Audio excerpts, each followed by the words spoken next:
What is going on, everybody? I go by Philly Mike, host of the Philly Talk podcast, and we got a special guest today.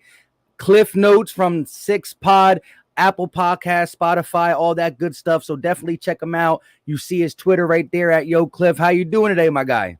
I'm doing good, bro. I appreciate you for having me on. I love it. I support your YouTube when you hit me up. Saw watch everything. You dope. My co-host, just want to put out there. My co-host Darian is not here. He was going through some issues, but he definitely said he apologized for not being here. He definitely wanted to be here, but just wanted to get that out so everybody knows. Yeah, definitely. They do good work together. You know, they're definitely a tandem. You know, I would say, last year I could have said like Ben Simmons and Embiid, but now, there's only one of them there. Embiid and Seth Curry, probably.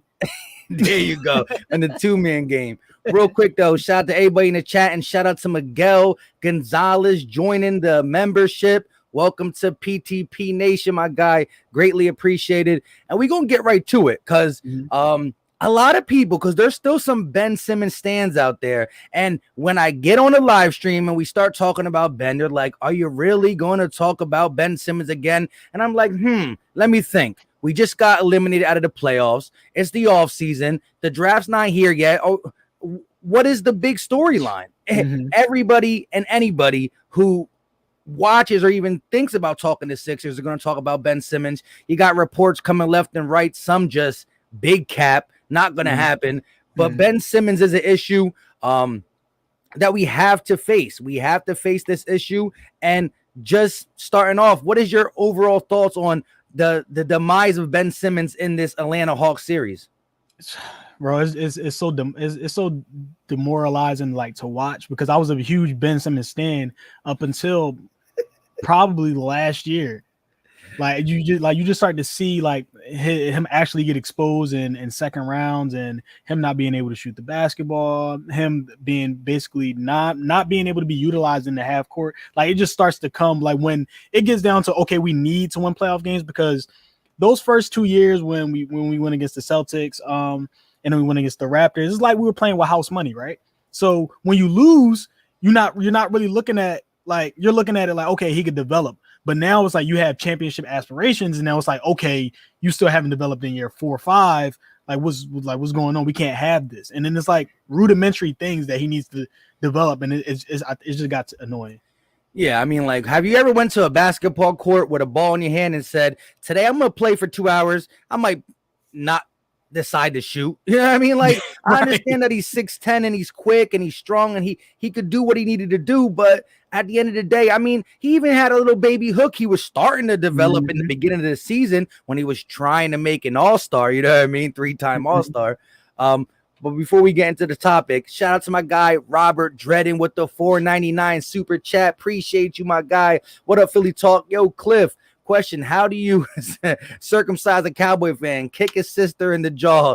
Dallas is trash. Shout out to Philly 4 for 4. Yeah. And we're going to be talking some spicy Eagle takes very soon. Yep. I'm optimistic. I'm not no double-digit win optimistic, but that's for another day. Shout out to you, my guy, Rob. And the Cowboys still stink no matter what. But, yeah, I mean, it's like the fundamentals of basketball is just shoot the ball. And I was preaching early on in this season that would I like him to get a jump shot? Of course. But when you get aggressive Ben Simmons, because a field goal attempt that by definition is the ball leaving your hand to the rim. You know what I mean? Giannis, not last night, but 2 days ago when they got their first win, the dude dropped 40 points and took 2 shots outside the paint. What does that mean? He went to the rim. And Ben Simmons, for most of his career, was a versatile finisher at the rim. He want to come hard. He want to come finesse. But he started missing at the rim, started missing at the free throw line, and then he refused to shoot. I don't understand how anybody could stand by that. But let me ask you this. How do you feel about Doc Rivers' role in Ben Simmons just not taking another step this year when a lot of people blamed it on Brett Brown? No, it's completely come out that it's 100% Ben Simmons being coddled for him not being able to shoot, and it's the entire organization, because for Doc to basically back him all season and basically say, don't worry about the jump shot, he is who he is, he provides so much more to the team. For him to do that, and then in the game we lose, in the game 7 that we lose, he comes out and says, I don't know if Ben Simmons can be a championship point guard on his team. For him to do that, it has to be something with Ben or something with the organization, and where Ben has to be coddled, he has to be treated like a baby, or you can't hurt his feelings. But Doc definitely plays a role, because as the head coach, you're supposed to make your superstars develop. There's supposed to be a development team there. You have to notice that you need more out of Ben. So I blame Doc for that, but I also blame the entire organization, because this has been going on since Brett, and now it's going on with Doc. So I definitely blame the organization. Yeah, it all starts with who looks in the mirror. I mean, you look in the mirror. If Ben Simmons looks in the mirror, he doesn't see Brett. He doesn't see Doc. Mm-hmm. He doesn't see the owners. He doesn't see Daryl Morey. He sees himself, and it starts there. Shout out to Birds Nation 302 with the $4.99 super chat. Bum Simmons got to go. And it came that it's that far. We're going to get into some trade packages, what you would settle for and stuff like that. But I just want to get your take on the overall situation. And I agree. Everybody had their hand in the pot, but it still ultimately is Ben Simmons, because Doc Rivers really defended it to the point that he attacked the media. Y'all people are stupid, blah, blah, blah. Like, you didn't have to go that far. Just encourage him with a little bit of tough love. Yes, we want to see Ben Simmons attack the rim more. We will work on it. Does that mean, I mean, just say the right things and maybe things translate, because Joel Embiid played to a different level. The team played to a different level, because let's be honest, Tobias Harris, the last year under Brett Brown, was absolute trash. Yep. He turned it around under Doc, playing downhill, not dribbling, isoing him so much. But Ben Simmons didn't stay the same. He got worse. Career low in field goal attempts, career low in points, even steals. I mean, even assist and rebounds. You want to talk about his facilitating, which is still top notch. It's lower than it normally is. So, regular season's regular season. But once you get to the second round multiple times and you're trying to get over that hump, it doesn't matter anymore. And if we would have if Ben Simmons would have tried a little bit, I don't know how I would have felt, but I would have been mad still. But to go 5 out of 7 games with absolutely 0 shot attempts in the fourth is giving up. And like you said, the coddling it's 100% shown in his game and in his post-game interviews. Like, he doesn't take accountability. Ben, you want to be aggressive? Didn't you see my assist? Yep. Like, bro, it doesn't matter. We lost. I need him gone, yo.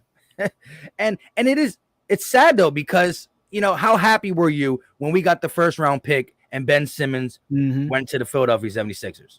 Bro, I was excited, because everybody's calling him the next LeBron James, and you see that in college, bro. He's having games where he's scoring 20 and getting 20 rebounds. Like, he's having those type of games in college. So you could only think that is going to translate to the NBA. But now he gets here, and it's like that clip that's been going around to him in summer league, him shooting jumpers and doing that. You're expecting to get that Ben Simmons, and then throughout his first year or the years that he's been here, he's just progressively stopped shooting the ball. And I'm not just talking about jumpers. He just stopped shooting, like attempting shots. That's my problem. And like you said, with Giannis being aggressive, Ben, how do I put this? I forgot what I was about to say. Damn it. I forgot what I was about to say. He's not physical. He's not aggressive. He shuts down. He absolutely stops. I mean, the jump pass at the rim, not just in the Hawks series, but throughout his career, just giving up at the rim, it's just overwhelmingly bad when you look at the potential. And if you look at him like this, okay, great defender, great facilitator, does so many things well. And there were games where he didn't shoot the ball, but you see aggressive Ben Simmons. Dude drops 11 points in the third quarter of, I think, game 2 or 3 of the 3. I think it was in Atlanta.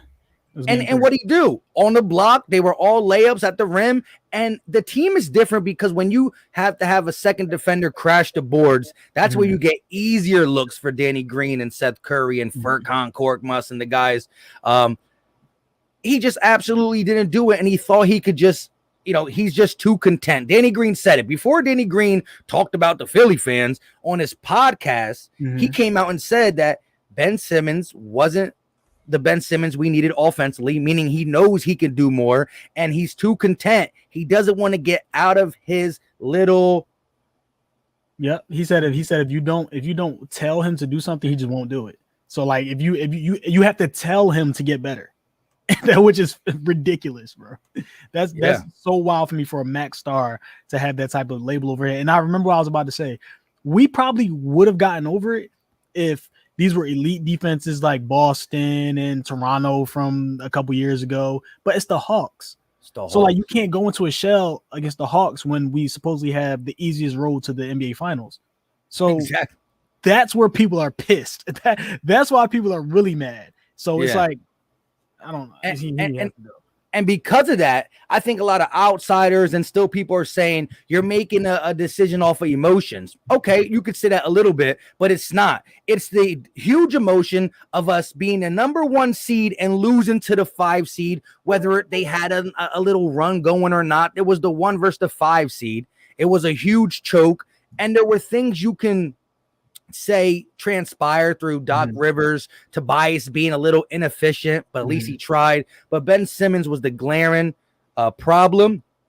And the emotion is not only everything we're talking about. That emotion is big, but then we're going back and saying like, yeah, he's not going to get better. And one thing is not shooting and just coming out saying you can't.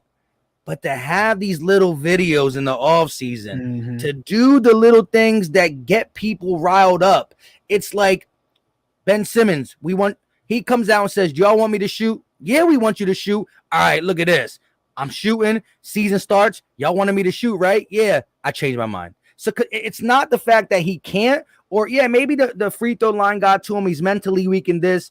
But to put that on display and then to physically not do it, is unfathomable. I think that's where people get mad at, and that's where the fan base is like, bro, we've had enough, and you just have to go at this point. Giannis airballs free throws. Giannis airballs threes. I bet you his coach and teammates like, Giannis, you a baller, you're a beast, but can you please stop shooting? And that's the mindset he has. I don't care. I'm the best person on my team. Can you beat me one-on-one? No, then I'm gonna do what I want to do. You know what I mean? Did you see the clip that came out with Giannis after Pete? Like, he airballed the 3, and he told PJ Tucker, he's like, "Look, it's only up from there." He's like, "I airball, but like after I airball, it's only up from there." Like that's the mentality you need as a max superstar on your team, as a franchise player, and that's the mentality Ben just doesn't have. Like I see Ethan here says something in the comments saying that Ben will get traded and he'll become a beast on another team. It's not going to happen, bro. We've been waiting for 5 years for him. And Beast talking about Ben Simmons is 18.6 assists and 7 assists. Like that's what we're talking about here. Like he doesn't have that beast mentality. He's never going to become that. So I'm not worried about him going to another team and learning how to shoot. And it's not going to take a year for him to learn how to shoot. It's going to take multiple years for him to actually get comfortable with shooting different type of shots. So I'm not worried about him going to another team and being a beast. He doesn't have the mentality to do that. Yeah.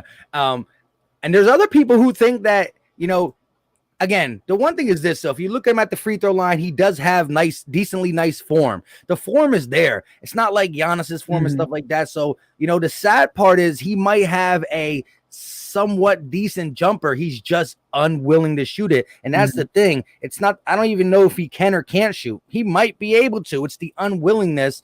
And like you said, Giannis has that mindset, and you need that Mamba mentality, that dog mentality. But here's the thing, I don't like to really talk about, back in the day and stuff, but look where Giannis came from and look what Ben came from.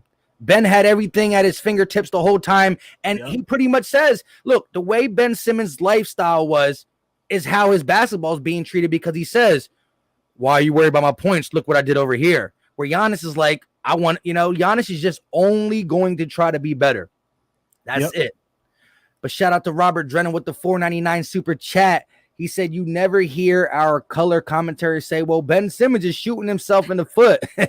He would be oxymoron to utter such a nonsense. Hashtag cancel him. And that's the thing. You know what I mean? And it's not 1 year. It's not 2 years. It's multiple years, progressively getting worse. and it is detrimental to our team. So here's the first question. We 15 minutes in. Trade possibilities, you know what I mean? How do you think the rest of the NBA views him? Because as we sit here and trash his name, it's like this, you know, if I'm saying this guy's bad, how can I expect to get a Damian Lillard? But there's ways around it, and I'm going to talk my point of view on that. But where do you see the rest of the league, meaning GMs across the league, of attraction to Ben Simmons? Where is that at in value? Well, a lot of people. So let's not get it twisted. So us as Philly fans hate Ben right now. We will say he sucks, everything like that. But actually looking at Ben not being objective, Ben's still a very good basketball player. He still gets you. He still facilitates. He's still a all-world defender. He can still rebound the basketball. He can still get your team out on the fast break. He's still a very good player. So when you look at him like that and you see how other GMs will view him, he's still only 24 years old. He still got 4 years on his contract. You look at that and you're like, okay, there's a lot of value there. And then there's going to be some team that's going to be like, okay, we can fix him. Because if you look at it, if he just starts shooting the ball, he could possibly be a LeBron. He could turn into that. Us as Sixers fans, we're just not dealing with it anymore. So GMs, I think they still view him high. He just tanked his value so low that GMs are going to try to get over on the Sixers as far as like the Kings offering Buddy Hield and Marvin Bagley. Like they're going to try to get over on the Sixers because his value is so low right now. But I definitely do think that Ben he can get you a De'Aaron Fox. He can get you a Damian Lillard if you attach players with him. But he's that type of player. Like if any trade that happens, we have the best available player in the NBA right now. And I wholeheartedly believe that we have the best available player in the NBA right now if any team would like to trade for him, but they just have to give up their all-star. Yeah. When you say all that, and that's where I was going to go too. He's devalued in Philly because what we've seen and the fact that we can't get it out. And if somebody is mentally weak, their mental space can recover in a more softer, smaller market, or just a Markelle Fultz turn it around. And I guarantee you Carson Wentz is going to be pretty darn good with the Colts. I don't think he's going to be, I don't know how good. I mean, I just want him to get me that pick. That's all I care about. Yeah. He's going to do all right with the Colts. But let me just talk to G Fisher real quick, my guy. Listen, the plus minus stat line is one of the most overrated stats in the world. That means when he was on the court, he was plus, but that doesn't mean he did anything on the court. We still could have been playing 4-on-5 basketball. Here's my thing. When your teammate is struggling, whether it's Joel Embiid in the fourth quarter, which he did struggle, but I can't be super mad because he got us to the fourth quarter with some of them leads. Yep. Tobias Harris struggling. Okay. He can't get a bucket, but he's trying. He shot the ball 20 times. He has 20 points. Ben Simmons has been known to go to the hole at will and get buckets in his career. But lately, he's been stopping. You got guys like, you got Kevin Huerter on you. Punish him. Punish him. The dude is like 60 pounds less and like 4 inches shorter. The dunk he passed up, Trae Young was coming at him. Yeah. So, like... And that was the icing on cake because the narrative around Ben is he's an offensive liability and he's not even afraid to shoot. He's afraid to just let the ball leave his hand. And then he finishes the season with that type of performance. It was just mind blowing. But when it comes back to the trade, I agree. I think around the league, he's viewed differently because there's always going to be potential because of the age. 24 years old, and he got gifts. We are seeing that offense is taking over. That's how you get to the Eastern Conference Finals. That's what the Hawks did. But people are going to hold that All-NBA defense high. People are going to hold the fact that he's great in transition, that he's durable, he can play many minutes, and a GM who says, you know what, I know basketball, I know what I'm doing. There's going to be people to take a chance. But right now, like you said, the Bagleys and Heels, no. The Sexton and Love, no. The Malcolm Brogdon in the first, no. You know what I mean? I really just got to know what's going on with Dame. And again, it looks like Dame is going to stay. Unless he gets fully disgruntled and comes out and demands a trade. He got 4 years on his contract. It's not going to happen. Bradley Beal is so content with staying in Washington. I need this man to just get mad at Washington. Like, what is you doing? Why do you want to stay there? Bro. I know. But what's up with him? To me, Daryl Morey's not going to sell low. I'm not exactly sure what the rest of the NBA views him. I believe he's viewed in a different light, not the biggest light. You know, a couple months ago, he was in a package to get Harden. Now we're talking about Brogdon and Bagley and stuff like that. That's how the downfall went a little bit, just to start it off. But Morey will sell him only at the highest point, and I think it's slim. But what if he's back? What would how would you feel if come start of the season he's still on the squad? It all depends what we do in free agency. Like if we go ahead and sign Kyle Lowry, who I'm not really high on because of their age, because of what he'll demand money wise, but like if he comes back and we sign like a Kyle Lowry, maybe we get like a Spencer Dinwiddie or something. Like if we get a point guard, I'm okay. I'm cool with Ben coming back, raising his trade value, and then we ship him out of the deadline. I'm okay with that because, like I said, Ben is still very good. It's just he hampers us on offense, which I hate when he. And then my problem when he doesn't have the ball, he just stands low, and then like Joel Embiid can't roll. Nobody on the team can pick and roll because he's there. Ben's man is there, just standing in the paint because Ben is on the block. So it's like. It's hard, but like if we get a real point guard, a real shot creator, I'm cool with Ben coming back. Trade him at the trade deadline, let him raise his stock, and just and move on. But I don't think he can unless he comes back starting and he's shooting and he's really aggressive. I don't think he's gonna survive Philly, bro. Yeah, he has to get traded. Like you said, the mentality thing, coming back. I think even before he takes his first shot, he's gonna get the boos from the fans. And how does that roll over? You know, he used to be able to, make jokes about the boos and stuff, but he fell down very hard. Shout out to Bold Brew with the $4.99 super chat. Ben is 6'11", 240. He should be averaging at least 24 points per game. If Sixers can't trade him for Dame or Beal, they should trade him for Sexton and Love. Here's the thing. I don't like, I think Sexton is a decent player, but I believe the Sixers got to be in win now mode. I don't know how much Joel Embiid got, and I love Joel Embiid, and I'll never think about trading him. But every game, every time he hits the ground, I'm like, could this be the one? Could this be the one? Mm-hmm. Listen, I hate talking about this because knock on fake wood, but Boogie Cousins was an absolute monster of a guy, of a center, and 2 big injuries, and the guy can't even crack a starting 5, and that's how quick you can go as a big man who does what Joel Embiid does. So we got to stay healthy. But so the reports came out that Kings are interested. They gave us that ugly thing, Bagley and Healed. The Spurs came out today and say that Greg Popovich is very interested. And I know there's nothing that's just, that looks good over there. But DeJounte Murray, White, any of that interested you? No, because I still think Ben's value is really high. He's all defense, second runner-up defensive player of the year. All NBA last year. So like his value is still, it should be high. But like I said, teams are going to try to get over on the Sixers because he tanked his value. But teams know how good he is, but they know that we as Philly fans and the Sixers as a whole are just tired of him. So they're going to try to finesse and low-ball us and give a low-ball pack. That's why the report came out like, bro, we're not trading Ben unless it's another all-star. Yeah. Well, they slick with the words all-star caliber player. Yeah. You can have a fringe all-star. And here's the thing, I think as time goes and we get closer to the season, my standards might drop if reports are coming out that Ben Simmons, they're getting inside, COVID's almost done. And the dude is like either not working on his shot or like starting at sluggish, like I want out, starts throwing little shades to like Rich Paul and the crew for Clutch Sports and stuff. Yeah.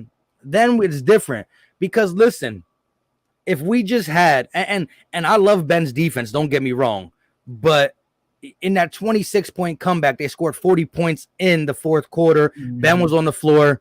Everybody played bad defense in that possession. So I'm not going to just hold him solely on his defense. And if we just had a guard who can just, if we just had somebody who can help out in that game 7, because Tobias and Embiid were off, we would have won. I mean, well, look at this. We had disgusting lineups from Doc Rivers, and he doesn't get off the he doesn't get off the he's still part of this situation too. We need to talk about him too. But Ben Simmons, the worst series he's ever played. Doc Rivers blunders, and our stars struggled in the fourth quarter, and we were a few plays away. We didn't get blown out in game 7. So that just goes to show that physically, we were the better team, because look at Trae Young and their supporting cast. They stepped up a level. We stepped down 3 levels, and we were pretty much evenly matched. Yep. You know what I mean? Yep. That just goes to show how big of a blunder it was, because we played our worst game. They played their best game, and we were hand in hand tied. Yeah. And let me ask you though, how long do you see Joel Embiid's window for being dominant, like a top 5 player? Maybe 3 or 4 years, maybe not long, because his knees. So it's like 3 or 4 years, probably. Yeah. My exact one is 3 years. He's 27 years old. They're like, what? When he's 30, KD's 30. This is going to be an old 30. It's going to be, his knees were already dang near 30 when he came into the league. He had 30-year-old knees. And he doesn't know how to land. Oh my God, that's so annoying. That's like the meniscus tear was 100% his fault, because he didn't know how to land. Because he flailed and he tried to flop and get it was yeah. And I love him. I love him. I love Embiid. I can't, it's hard to get mad, but he just got to correct a couple things. But when I look at the situation of where we are, it's very difficult. You know what I mean? Because, I hear on Twitter and the chat, and shout out to you guys in the chat. Make sure you hit that like button. I hear all this one, let's go get Beal, Levine, Dame. Okay, let's do a Fox and this, but it's, this is a very hard situation, because, where we're at. GMs around the league know that we are in win now mode, and Ben value is good, but their counter could be like, bro, if it's so good, then keep him. You know what I mean? Yep. Stop asking for other stuff, keep him, because we need a team to come to us, and because of how the season ended, it's hard for that, So anytime you reach out, it's like, hey, you want to buy this car? What's wrong with it? Oh, nothing. It's great. Then why you want to sell it? You know what I mean? Yep. He tanked his value so much in the playoffs, and it's just like, it's hard to see like what we'll actually get back from him, but we're not GMs. We don't know what could be going. Daryl Morey is one of, if not the best GM in the NBA. So we'll see, man. But I have high hopes that we'll get something, or he'll just be back, and I'm cool with that as long as we get a point guard. Yeah, chat. Let me know. Are you guys cool if Ben Simmons is back? Just let me know. Yes, no in the chat. We're gonna continue this. Yeah. So if you are the Golden State Warriors, right? Like, who do you think though? Like, besides Portland, I mean, they got, who do you think can offer us something? Like, now let's just look outside, and it could be random, but we gotta put an all-star type player in there, because that's what it is. Give me a realistic trade that you think that maybe they haven't spoke about, or they have spoken about, because a lot of things have been thrown out that kind of makes sense for both teams. Where we're not getting ripped off. You don't believe they're getting ripped off. Do you have any one of them? I know Twitter been throwing a lot of them around. The biggest one I would think would be Kings for De'Aaron Fox. That's my biggest trade, because you have Tyrese Halliburton over there. So like, you choose between Fox or Halliburton, which one you want to build around, because they're both two point guards that both need the ball in their hands. We can give you Ben Simmons, who can facilitate. He can work off the ball. You just give us the point guard that we need. I feel like that's a perfect swap. And if you can send Ben Simmons to Sacramento, where he can clear his head, he doesn't have to worry about media pressure. It's a small market, and then we get our point guard. We get Halliburton and De'Aaron Fox. And you would swap mano y mano, 1-on-1 with them. Yes.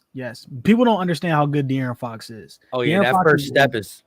Yeah. People don't understand how good he actually is, and it's mostly because Sacramento's not on TV a lot, small market. But I've been watching De'Aaron Fox since college. I wanted De'Aaron Fox when he was coming out of college. I think when we had I forgot what pick we had. No, we had it was De'Aaron Fox came out the year. He came out the year Ben came out. Did he? No, he came out the year Markelle came out. Yeah, he came out Markelle's year. We had 3, and we didn't know who we wanted to pick. It was between like Tatum, Malik Monk. I was like, yo, just trade down to get De'Aaron Fox. But we ended up getting Markelle, which is still the right decision that we should have done. It just turned out bad. Yeah. But can you believe that? You know, we got a guy who forgot how to shoot, and we got a guy who don't want to shoot. Like with our first round picks, the process worked with our positioning. We just missed. Yep. Nerlens Noel we had in an early pick. Jahlil Okafor in an early pick. Ben number 1. Markelle. My God. It hurts. It was there, man. The development wasn't there. The Brett Brown years, the Colangelo stuff, like a lot was going on where oh my God, Joel Embiid saved us. He saved this franchise. Exactly. And the only reason we got him is because he was hurt and we took a risk. Yep. Simple. But saved us. But let me ask you this though. So, you know, this is going to be a long, painful offseason because like the crazy thing is this, we're this deep in trade discussions and the NBA finals are not even done. The NBA finals are not even done. And we're this deep in trade discussions. And Daryl Morey he made his mark over there in Houston. They were one of the winningest playoff teams. They couldn't get it done. But he's not, like Superhero said, the only selling point on Ben Simmons is maybe this is the offseason that he puts it together. Yep. But that is what you're going to package. If you still have to list of his qualities is his defense, his height and speed, the fact that he can play so many different things, he's versatile, and he's 24. The potential is there. We don't see because of the little decrease each year and the just coddling and mindset and attitude. But if that change, and there's been times like you see the games where he gets slapped in the head, he gets when Ben Simmons gets clowned on the court, he always comes back. This man is up the court in like a 0.8 seconds, and he's getting to the rim and he's going hard and he's beating his chest. But he doesn't have that mindset throughout the game. But somewhere it could be unlocked. I just think it's going to, the worst place for him to unlock his potential now is Philly because of everything that's transpired, and I really hate saying maybe he can go to the next level because we've been saying that for so long. But that's what people are tired of. Exactly. But as you just said, and I said, and I think the chat, we talked about it before, we got a 3-year window. We got a guy in Daryl Morey that I trust to be able to make big moves. But it all starts with what happens with Ben Simmons, and we got to make the right move. If we do settle for something that is, maybe fair to the standards we believe them, but not getting an equal value of an all-star, and we don't maximize Jerome window, this franchise is it could fall off a little bit. You know what I mean? Because no matter what, with Joel Embiid, you're going to be a playoff contender, but you're going to keep getting beat if you don't put the pieces around them. With being a playoff contender, you don't get the high pick to really reset your team. It's crazy. It's wild, and I just don't know. But I know the biggest thing is Ben Simmons, but I do got to ask you this. Tobias Harris, where do you stand with him? Tobias is weird because everything with him is the money, right? So if he plays like he plays in Game 7, like I don't think it's that big of a deal because he's not getting paid $180 million, but he is. So it's like you have to judge him on the money that he's getting, and he honestly played terrible. And then it goes back to how he was versus Toronto, how he was in the bubble. It seems like he shrinks in big moments. Now you would thought he got over that the way he was playing versus Washington, the way he was playing early versus Atlanta, but obviously he hasn't gotten over that he was missing bunnies. Like he was missing layups. He was missing little short 22 footers. Like he was just off. You could tell like it was a mental thing. Like he was thinking too much. And it's like you thought he got over that playoff hump, but now it's like, I don't know. But and then when you look at it, it's like he shouldn't even be in that position because you have a second superstar. Everything goes back to Ben Simmons because you have a second max player that's supposed to be the superstar and another franchise player on your team that can't get you 10 points. Yep. And it's a struggle. It's like Tobias shouldn't even be in that situation where it's like, hey, we need 20 points out of him because Ben should give you 15, but he doesn't. Yeah. And it's just hard to watch. And it's just, oh my God, it's annoying. A lot of people want to trade Tobias. I'm all for trading Tobias. I'm all for keeping Tobias. Everything with him is the money. Whatever we do with him, we do with him. My position is it shouldn't be on him to give us 25 points a night, second to Joel Embiid when he's the third option. He shouldn't, yes. Your second option should give you that. Now we're relying on Seth Curry and Tobias Harris to have monster games in game sevens of playoffs when we have a max superstar who we're not putting him up to what's the word? We're not putting him on that pedestal to get at least 15, 18. That's all we need. Yep. He just doesn't. I don't know. But I'm cool. He can leave. He can stay out. Yeah, and I couldn't have said it better. I wouldn't mind someone offering a trade package for Tobias and seeing what it is, but when you look at age and money he's getting, you can't preach potential. You know what I mean? He is who he is at this point.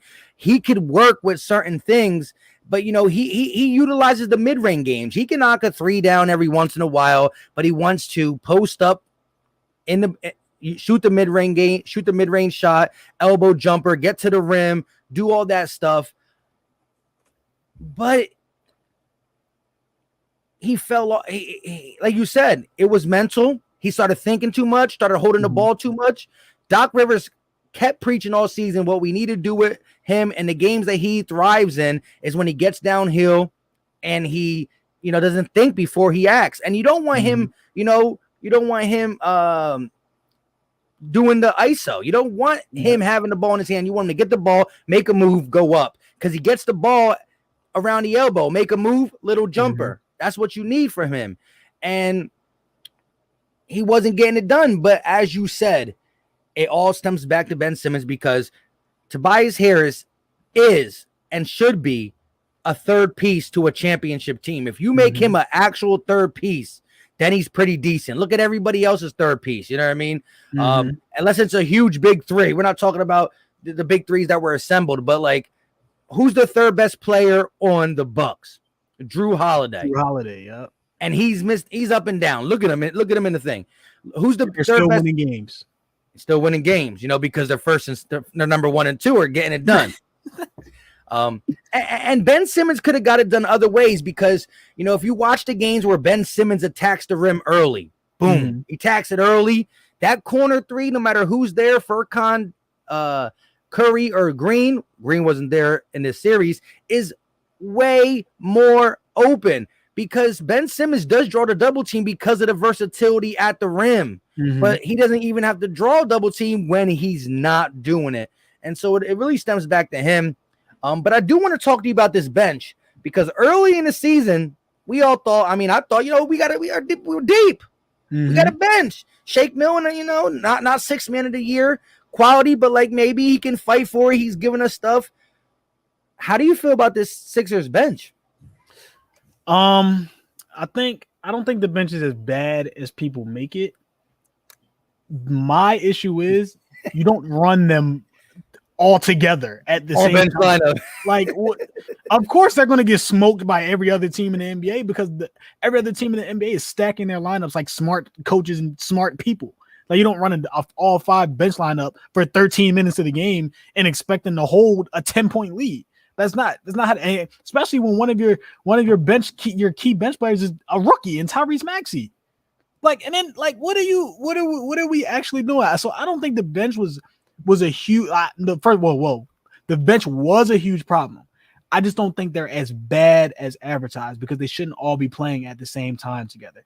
Especially in the second round of a playoff series in a game 7, you shouldn't have a lineup of Tyrese Maxey, Furkan Korkmaz, Dwight Howard. Who else is on our bench? Oh, Tease, and oh my God, who's the 5th player? Whoever they want to sprinkle in George there. Hill. Yeah, George. Oh my God, George. I'm not about to get started on George Hill. What a letdown. What a letdown. But you can't run lineups out there like that and expect to win playoff series. You can't expect to win games. You can maybe throw it out there and randomly in the middle of the season, but it was a constant thing for Doc in this team. So I don't hate the bench because I know they shouldn't all be out there at the same time. Put it that way. That's the best way I can explain it. Yeah, I agree. Listen, it's a regular season game. In the middle of the season, go ahead and do the all bench lineup. You lose a game in the regular season, doesn't matter. It's a long season. This one was a little bit shorter, but you can't do that. I'm all for shortening the rotation in the playoffs. The players are play. There's no back-to-backs in the playoffs. You shorten rotations throughout the year. You might have a couple back-to-backs, long road trips, bruh. Play. You go here, you go there. You go here, you go there. You make yourself comfortable. You play every other day. Play these guys 38 minutes, 41 minutes if it takes. But George Hill, what he was supposed to be on his team, absolute failure. Korkmaz, he's a very up and down player. Shake, he fell apart the end of season, and he was horrible to start the playoffs, but I thought we were getting him back after that late Wizard run where he dropped 14 in like the second half. But Doc was a problem with just strategizing his lineups. I mean, look, in a game 7, you have Shake Milton on the bench for 3 quarters. This guy has not sniffed the court. And then in the 4th quarter, you put him on the court. How? Doc is ridiculous for that. Right? I don't know. He tried to get away with it because of that game, that game 2 game versus Atlanta. He tried to get away with it because he got away with it then. But you can't do that in a game 7 because your starter should be on the floor 45 plus minutes regardless.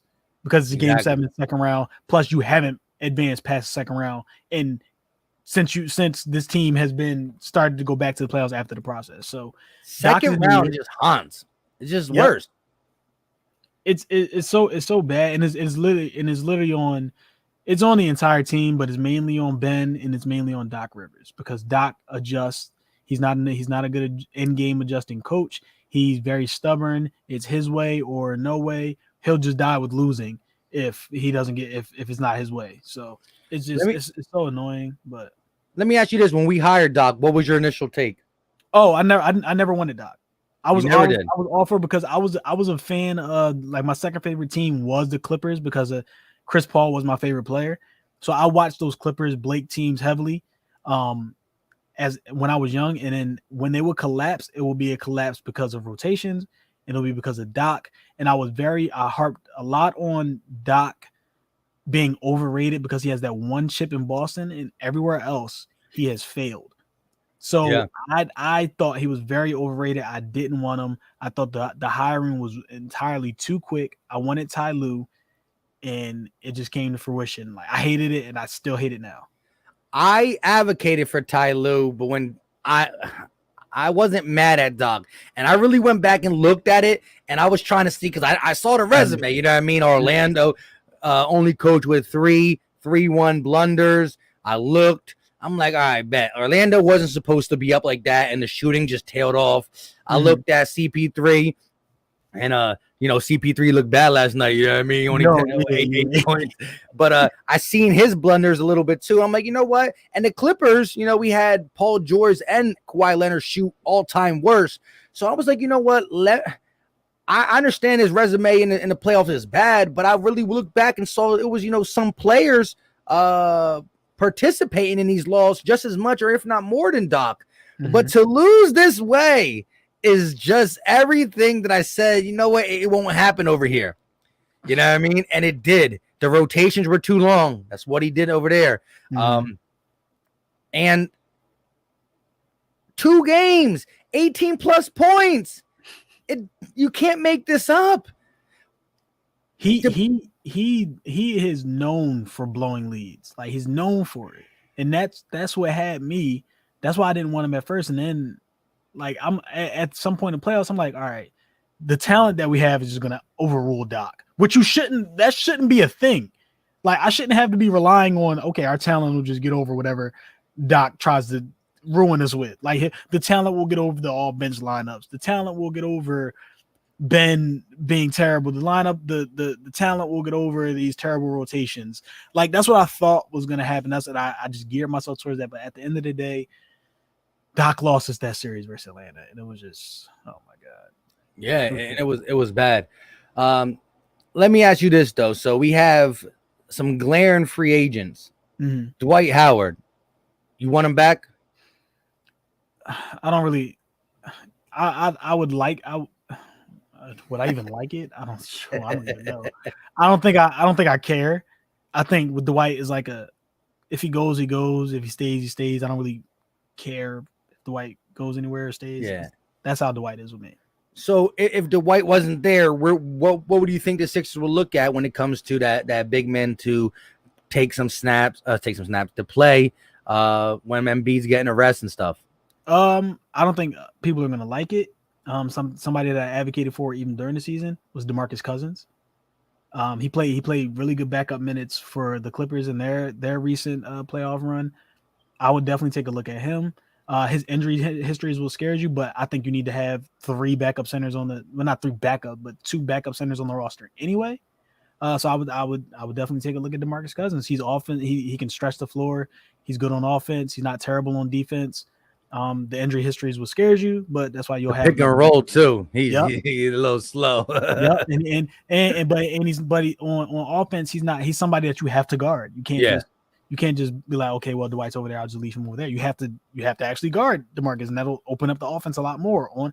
And then something that we couldn't do with Ben and Dwight is when Doc would run those stupid Ben Dwight lineups. That's a death lineup. Yeah, defense would just stay in the paint. Can't do that with DeMarcus. So I'm cool. I'm cool with it. A lot of people will say like they think he's a cancer. I don't personally think he's a cancer. He's everywhere he's gone. He's been cool. Just those stupid reports have like come out of him leaving. But that's what I would look at.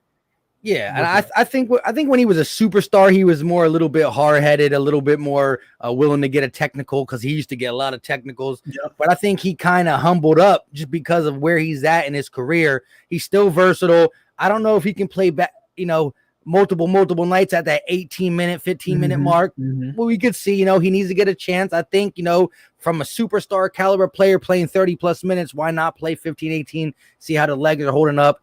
My take on Dwight Howard is this, I like the energy he brought at times. Mm-hmm. Not really going to offer you much on the offensive side except for just catching lobs, pick and roll, sets a mean pick, able to roll with the guy. He was incredible in certain games on offensive rebounds, getting the spark there. He's that no-nonsense guy. He's not afraid to get a foul, make a team back off. But it doesn't move the needle either way. You know what I mean? I'll give you that. If you could get him on a deal like you did last year, I mean, we paid him pennies to the dollar. You know what I mean? It was a great deal, so I loved it. I mean, any backup center is I'm gonna be okay with after the Al Horford. Yeah, that's bad. But all right, so I see where you are now. Maybe you look into Boogie and Dwight, possibly see what they're going for. See what they're going for. Yeah. But yeah, Boogie Cousins is definitely not a problem. Somebody when he got released from the Rockets, my boy RB Philly Take made a video about it, and I was like, I'm not, because we have Dwight. But if we didn't have Dwight, I would have advocated for him too. I just don't think. And at that time, I think we had I don't know. I think we did have Bradley at the time. I'm not even sure to be honest. When we got Dwight, so we got Tony Bradley in the Danny Green deal, didn't we? Yeah. No, I'm saying I thought we had Tony Bradley when DeMarcus Cousins got cut from the Rock. I'm not sure. Maybe not. It was after probably. Did he? I think it was after. I have to remember because I think it was after because I was really like, yo, we should get DeMarcus, like go get DeMarcus because the Bradley, I think the Bradley deal had just happened, and I was like, yo, we should go. I'm pretty sure it was after. Well, then yeah, that would have made sense. He definitely showed out. But I got two key free agents that I want to get the chat's take too, and I want to get clips before we get up off here. Shout out to my guy Texas Eagle with the $5 donation. He said, "My guy, you know I'm not a Sixer fan. He's an Eagle and a Mav fan." You know what I mean? Shout out to Luke over there. He said, "I mean, it's Dallas, but it's not Dallas Cowboys." See, but we'll always, I know that's how it is. But we'll always show support. Shout out, everybody sub these dudes up and hit that like button. Yes, the like button is free. It's easy. It don't cost a thing. The like button is just staring you in the face. If you up in here, man, hit that button. Appreciate it. Now, Danny Green. I know what he said about the Sixer fans and all that, but what is your take? Bring him back. Try to get him. What would you do? I want Danny Green back. I was mad. I was mad. I'm still mad about what he said about the fans. I don't care about that. He played tremendous for us this season. If he's not hurt, I think we win the Hawks series because he's the one guarding Kevin Huerter instead of Seth Curry, always constantly getting switched on to him. Facts. He can knock down threes. He had a bunch of heat. Danny Green won us a couple of games this season because he just randomly heat check got hot. He shoots heat checks as soon as he hits 1-3. So he plays good defense. He was great in our scheme. He's a great leader to Ben and Joe, to the young guys on the team. I definitely want Danny Green back. I actually hated Danny Green when we first got him because I watched him on the Lakers. He was terrible. I watched him on Toronto. He was actually quite terrible, even though he got that third ring. But he played great for us, man. I want him back. The way he's talking on podcasts, it's like he's not gonna be back. But Danny Green is somebody I definitely do want back. I co-sign that 100%. I was mad, but again, at the end of the day, if there's a chance that Ben Simmons is back, I think he was only doing that. As he said, the Sixers fans got to leave Ben Simmons alone. He also said in there, which I was mad at, but he also said that you got to leave Ben Simmons alone. Not everybody can take it. He was like, guys like me, I can take it. Ben can't. Yeah. So that's him also saying, guys, be nice to him. My brother's a little bit slow. Be nice to my brother. You know what I mean? Something like that. Because I think it was like he read from a transcript almost. You know what I mean? Because at the end of the day, days before he kept it, he showed love to Ben, but he kept it a buck when he talked on his green light podcast. And that's my big thing. I do the live play-by-plays, and when he hits it, it's all green light. You know what I mean? Yep. And people were saying he was the first couple games of the Hawks series before he got injured. The first game, the end of the Wizards series, the start of the first Hawks game, he was off. But this is the thing. I use this analogy. You ever been at that long red light? You just sitting at the red light. You're like, God damn. Yeah. When is it going to turn green? That was Danny. That was long for red. But when it turns green, it lets a lot of cars go through his green light for a long minute. And that's what Danny does. And it's, again, any one of them games where we were down 26, if Danny Green hits a big three, what happens in the Wells Fargo? Bang! Goes crazy, It goes crazy. He's just another threat out there instead of Furkan, who defenses aren't really. You're not as worried about Furkan as you are about Danny Green. Like you're not hard closing out on Furkan the way you do on Danny Green. Like it's just a difference in like what he would have brought to offense, what he would have brought to defense. But yeah. And as you said, Kevin Huerter, he cooked us in a couple last games, and what Seth Curry offered us on offense, a two-man game, that one quarter with Joel Embiid, that was the only thing keeping us alive. It was Joel Embiid, Seth Curry, but he was getting cooked by Lou Will. He was getting cooked by Huerter, and Danny Green cannot guard Trae Young because as he aged with the pigeon toes, he's a little slower, but he's still a veteran defensive player who's smart, savvy, quick hands. And so a guy like Kevin Huerter, he can stay with. Even a guy like Lemon Pepper, Lou, he can stay with him. He just can't stay with a guy who has as quick of a first step as Trae. Yeah, but he can stay with the others. And so we did miss that. People were trying to play like, oh man, you're really going to use a Danny Green excuse. He was that veteran glue thing because no matter what we say, Ben's young, Joel's young. They haven't had that experience, and I think we missed it. So I definitely would bring him back. Definitely did. But yeah, like you said, I love Danny this season. And I'm going on record that I've actually hated him in years past, but I love Danny this season for us. Let me ask you this though: we paid him $15 million for this last year. Shit, You would, yeah, that's what we paid him. That's not happening. But let me ask you this: if you brought him back, it'd be a 1-year deal, of course, right? Mm-hmm. What would be your top amount of money you would try to say, okay, I'll do this? You know what I mean? Because at the end of the day, I mean, I think he explains he had fun, but in Philly, but he just don't know if we're going to be in position to bring him back. And so I think it's going to be like, we might offer him a 5 or 6, and I think maybe like 8 or 9 is probably what moves the needle for him. I just don't know if we can get there. Would you do it? The way he played, he might be demanding more. It really depends on his relationship with Doc, his relationship with the organization. Is Ben going to be back? What are we getting in a point guard? Like it's so much that goes on. Like if you get a point guard in free agency, does it give you one you go one time, okay, let's run it back, and then you bring on Danny, because you can say with the solid point guard this season, we win the championship. And if because Ben doesn't have the ball in his hands that much, he's not able to hamper you on offense as much. He's still there to provide for defense. He can still facilitate. He can still work off ball out the block. It comes down to a lot, I think, for Danny. I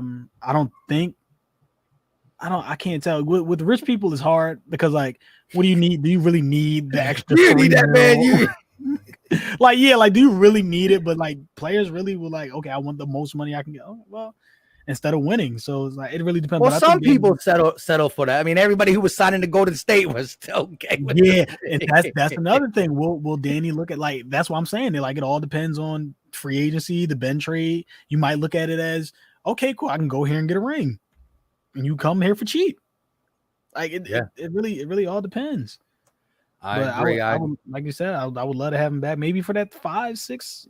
That would be. That's what I think. Now, this is the last one. Now, of course, Gary Clark, free agent. Who? What are we talking about here? Come on. And same with Tucker. I mean, energy dude. He got some bunnies, but we're not signing him or anything like that. But Furkan Korkmaz. What is your take on Furkan? No, he can go. He can go. I think there's so many people in the league that can bring you what Furkan brings you, and they have some type of handle, because Furkan has no handle. No handle. Yeah, and to top it off, no defense. I think you can just go find a Furkan somewhere. I don't put much stock in a Furkan, so he can honestly go, and I think he's going to try to ask for money that he doesn't deserve, so he can definitely kick rocks. Yeah, I know there's a lot of the Turkish trigger and all that, and he was bringing a lot of people over here, but he's definitely one that can definitely go. I mean, really, to be Danny Green and maybe Howard, depending on what we do free agency wise, because there's not many. I should have pulled up the free agency list. There's not great guys in there. It's pretty dead-ish when it comes to free agency. You might be able to get a role. Anybody you sign in free agency is going to be either a role player, but role player for the bench to try to add some depth on the bench. But it's really about the starters. And in a perfect world, Seth Curry would come off the bench, and that would be beautiful. But I got to give Seth Curry credit. Like, if he can sustain that playoff push, because he's in the shadow of big brother or little brother. I don't know, but the better brother, let's be honest. I love Seth, but he's in the shadow of Chef Curry. And so, he's never really had a predominant role. He looked like he was doing good before he got sick. I don't want to say the word on here because YouTube be getting crazy when you say that. Sometimes, I don't know. I just be like sick. Cool. So when he came back, he looked suspect. He was sluggish and stuff. But I like what I saw at the end. So if you can get that more where he's just not a shooter, he can create off the dribble, the two-man game and stuff. That can go a long way. And, that would help us out.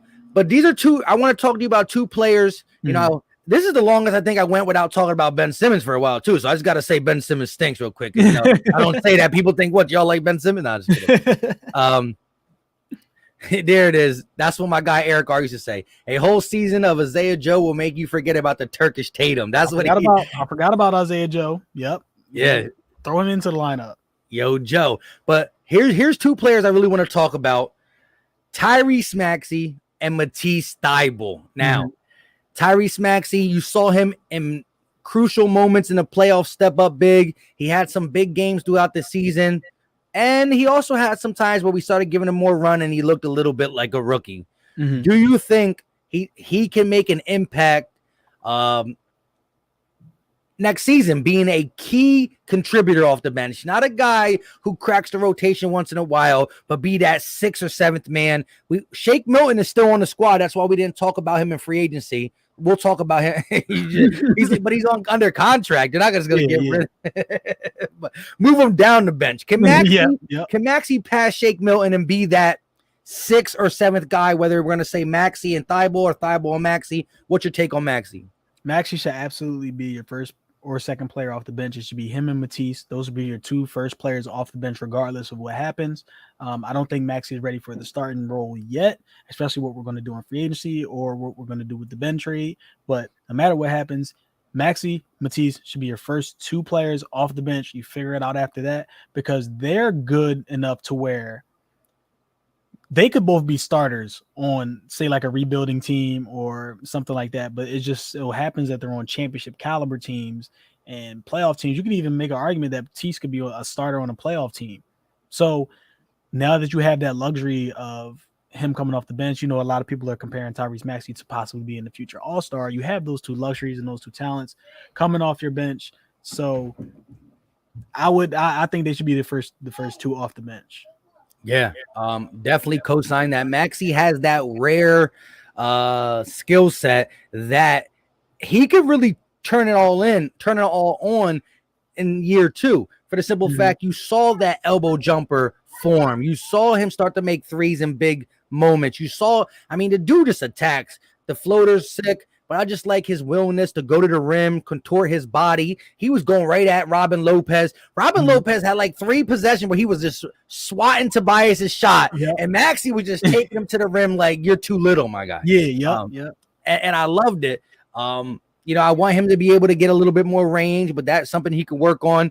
I just know my whole thing is when we talk about Maxey and Thybulle really taking the next step, and it's unfair to them, but it needs to be in 1 or 2 years because of Joel Embiid. You know what I mean? And that is the top piece of a championship team.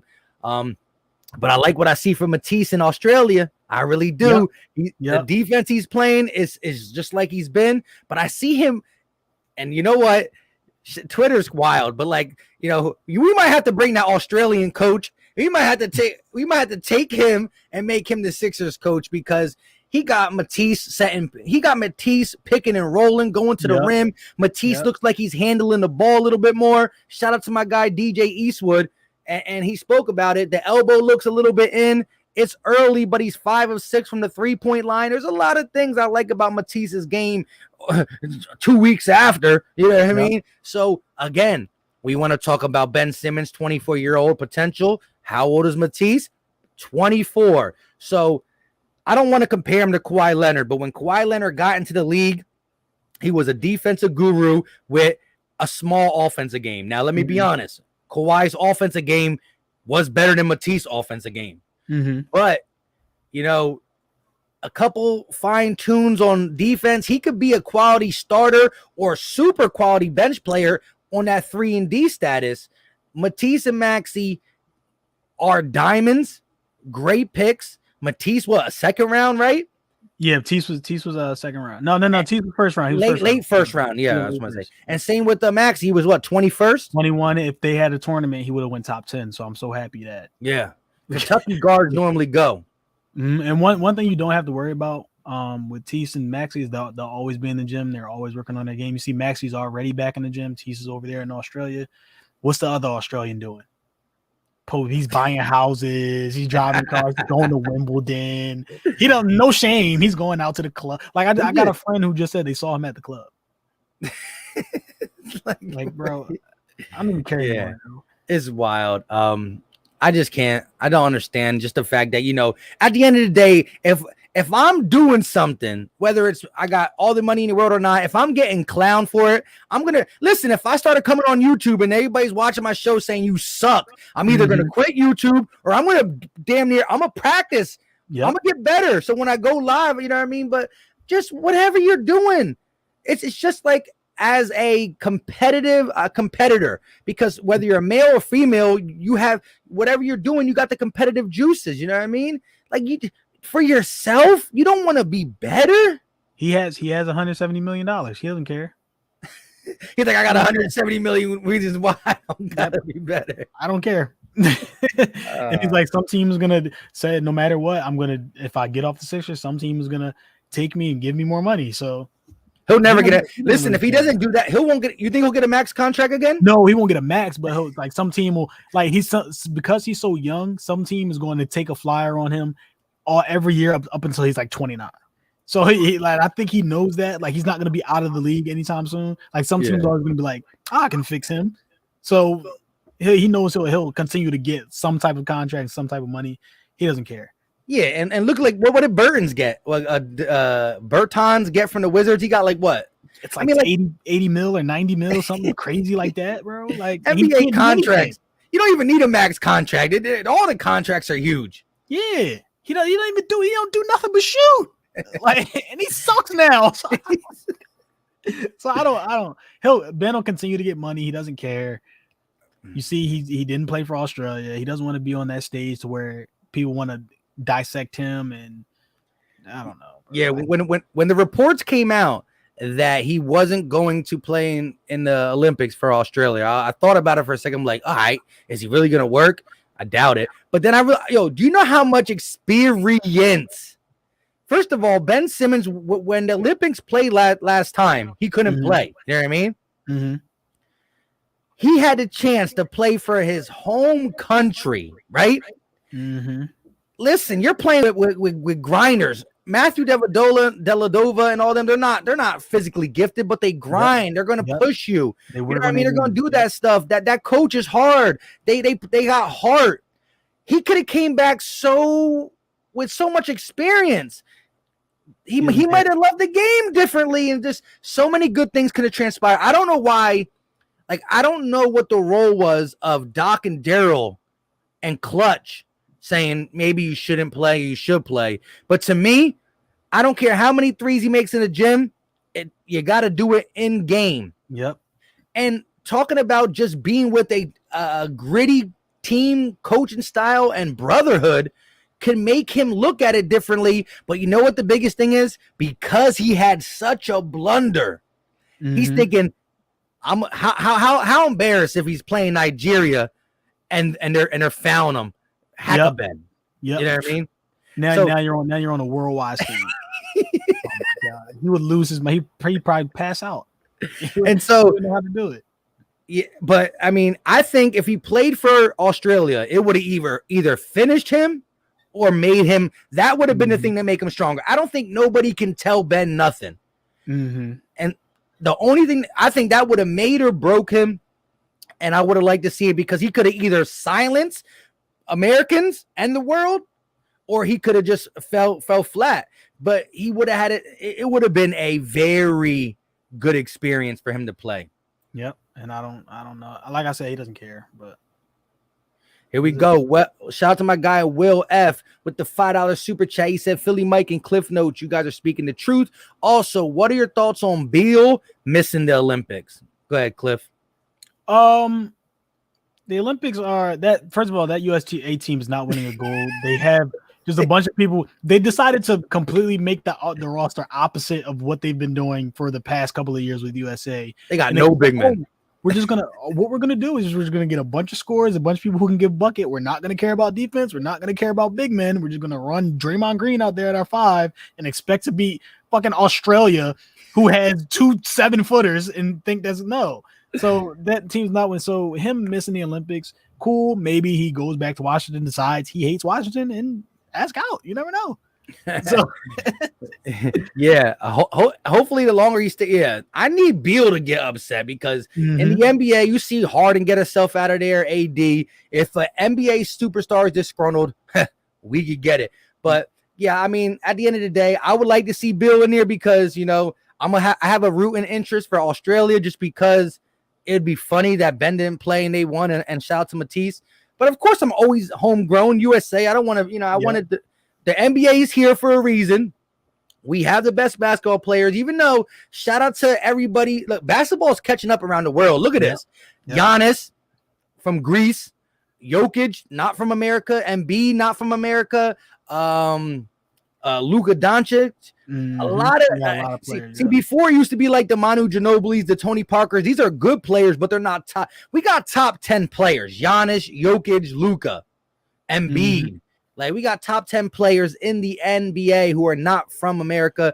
But look, as Cliff said, you can't just put all these scores and expect things to happen. But how funny is it that these guys are looking at the refs like, you're not going to call that? These FIB, these Olympic refs are like, nope. They're like, no, bro, we're not calling that soft, stupid, like the stupid pump fake jump into somebody. Like, we're not doing that here. We're actually going to play basketball. And you're gonna have to go get your buckets normally, which they can all do. So I don't know why they keep foul hunting, but I don't know. But I'm glad FIBA's calling it that way. Fact. And shout out to you, Will. I see you have Jason Tatum as your default pitcher. Listen, I don't know what got it. When he missed that 3, it was by like 5 feet, bro. That was wild. But listen, I'm a Jason Tatum fan as long as he's not playing against the Sixers, because I got no love for the Boston Celtics. It's been a rivalry. Y'all been beating us up. I would have liked to beat you guys, but we lost to the Hawks. It is what it is. Like I said, shout out to everybody. We got about 80 something in the chat still. Hit that like button. It goes a long way. And listen, follow your boy on Twitter. Follow at Yo Cliff on Twitter. He has a podcast too. Tell them where they can find your podcast. Look, like Mike said, go follow me _Yo Cliff. Talk about the Sixers, talk about the Eagles all the time. Like I said, we do have a podcast. My co-host Darian is not on, but it's Sixers and 6. We do talk about the Sixers. We talk about the Eagles. You might have heard of our slander pods that we do. Make sure y'all go tune in to that. You can find those on all streaming platforms. Make sure y'all follow us on Twitter. We do a lot of jersey swaps as well. So when the team plays bad, we go find another player, put a Sixers jersey on them. Like, we got one for Brad Beal, we got one for Damian Lillard, we got one for Zach LaVine. Go find all that on our it's SI6. I think it's underscore, or is it just SI6? I think it's just SI6. I'm about to check right now. Yeah, I think it's SI6. SI6 pod on Twitter. Got right under his name at top. Yep, it's right there. It's hard, yeah.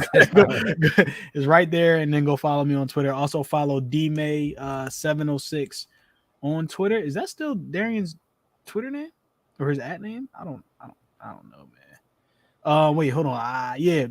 At DMay706, co-host at SI6 Pod. That's where y'all can find me. Tune in. Yeah, definitely tune in. Like you said, his co-host couldn't make it. Family issues. It's always family first. For Ben Simmons is everything above ball.